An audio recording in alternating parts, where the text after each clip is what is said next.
If you've ever had a tenant ask you, do you allow pets? This decision can either make you more money or cost you $10, $15, or even $20,000 on a single tenant. And I've seen both happen. So today, I'm not just answering, should you allow pets? I'm going to show you how to do it the right way while protecting yourself legally and financially. This is Gabby Vitas with Nex-Gen Real Estate, and let's get right into today's topic. Let's start with the reality of the market. A large percentage of renters today have pets, and properties that are pet-friendly tend to rent faster, get more applications, and give you more leverage when selecting tenants. So when you say no pets, you're not just setting a rule. You're shrinking your tenant pool, you're limiting your options, and sometimes you're increasing your vacancy time without even realizing it. But that's where landlords get into trouble. They go from no pets allowed to, okay, pets are fine, with no structure, no system, no protection, and that's where things go sideways. By the way, I put together a free checklist that walks you through my full tenant screening system. Link is in the description if you want to grab it.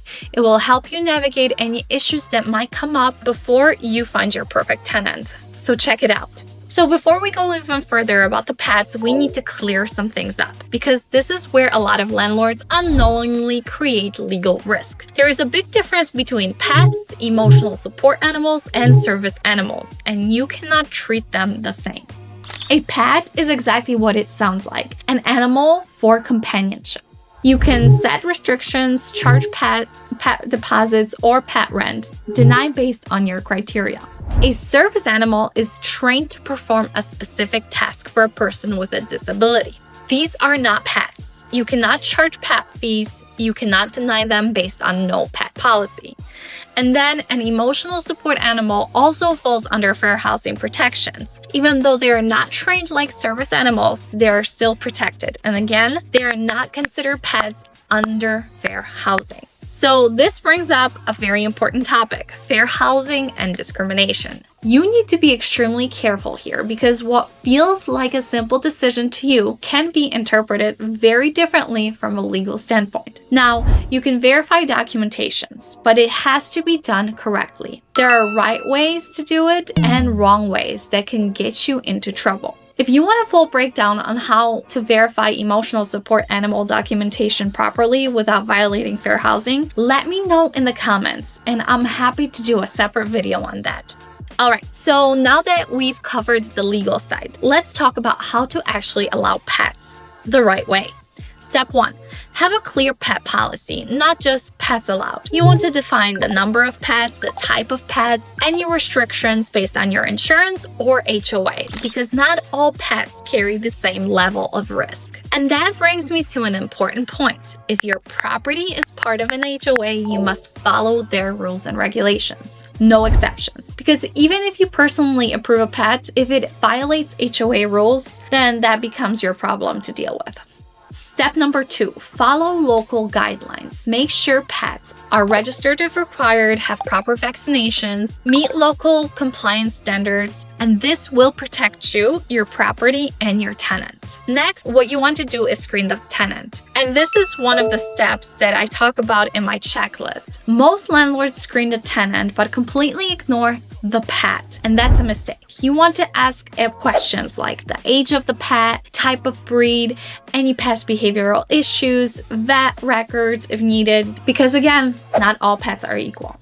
A reality check is that a calm, older pet is typically lower risk. A young, high-energy animal, that's completely different situation. This is where being proactive saves you later, because once a tenant is in, it's much harder to fix that problem. So during the landlord reference check, please ask the right questions. And this is something almost no one does. When you call a previous landlord, don't just ask, were they a good tenant? That's too vague. You need to ask specific questions, such as, especially about the pet, if there were any issues with the pets, any damages that were caused, any complaints from neighbors. This gives you real, usable insight because past behavior is one that best predicts of future behavior. So let's talk about the money, because this is where you protect yourself financially.